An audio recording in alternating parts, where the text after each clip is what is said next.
కూడా ఆలోచన చేయమని కోరుతా ఉన్నా. అదే మాదిరిగా జరుగుతా ఉంది. అదే మాదిరిగా దుష్ప్రచారంలో భాగంగా జరుగుతా ఉంది. ల్యాండ్ టైటిలింగ్ యాక్ట్ విషయంలో కూడా ఇదే మాదిరిగా జరుగుతా ఉంది. ప్రతి ఒక్కరికి మెసేజ్లు పంపిస్తా ఉన్నాడు.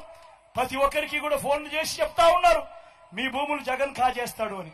అయ్యా చంద్రబాబు, జగన్ ఎలాంటి వాడో నీకు తెలియదేమో, కానీ ఈ రాష్ట్రంలో ఉన్న ప్రతి పేదకు తెలుసు జగన్ ఎలాంటి వాడో అని చెప్పి ఈ సందర్భంగా చెప్తా ఉన్నా.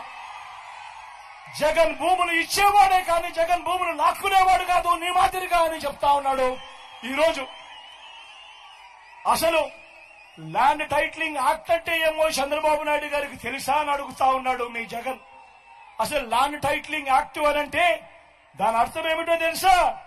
అసలు ల్యాండ్ టైటిలింగ్ యాక్ట్ అనంటే దాని అర్థము మీ భూముల మీద మీకు సర్వ హక్కులు కల్పించడమే ల్యాండ్ టైటిలింగ్ యాక్ట్ కు సంబంధించిన ముఖ్య ఉద్దేశం. మీ భూములు 100 సంవత్సరాల కిందట సర్వే జరిగింది.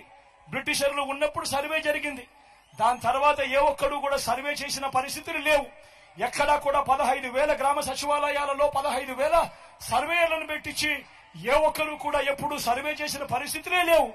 ఆ పరిస్థితులు లేక భూములన్నీ కూడా సబ్ డివిజన్ జరక్క, భూముల కొలతలన్నీ కూడా సరిగ్గా లేక అమ్ముకునేదానికి కొనేదానికి ఇబ్బందులు పడతా ఉన్న పరిస్థితులలో ప్రజలందరూ కూడా కోట్ల చుట్టూ తిరుగుతూ, రెవెన్యూ అధికారుల చుట్టూ తిరుగుతూ వాళ్లకు డబ్బులు ఇచ్చుకుంటూ ఇబ్బందులు పడతా ఉన్నారు అని చెప్పి ఈ పరిస్థితిని మార్చాలి అని ప్రతి ఒక్కరి భూమి మీద కూడా వాళ్లకు సంపూర్ణ హక్కులు ఇవ్వాలి అని మొట్టమొదటిసారిగా 100 సంవత్సరాల కింద జరిగిన సర్వేను మళ్లీ రీసర్వే ప్రతి గ్రామంలోనూ చేయించి వాళ్ళ భూముల మీద సర్వ హక్కులు వాళ్ళకి ఇచ్చేదానికి బౌండరీస్ నాటిచ్చి రికార్డ్స్ అన్ని అప్డేట్ చేసి ఆ పత్రాలన్నీ కూడా రిజిస్ట్రేషన్ చేసి మళ్లీ ఆ రైతన్నలకు వాళ్ళకే ఇచ్చే కార్యక్రమం జరుగుతా ఉంది అంటే ఇంత గొప్ప కార్యక్రమానికి చేతనైతే మద్దతు పలకాలి కానీ దాని మీద కూడా లేనిపోని దుష్ప్రచారాలు ఇవాళ జరుగుతా ఉన్నాయి.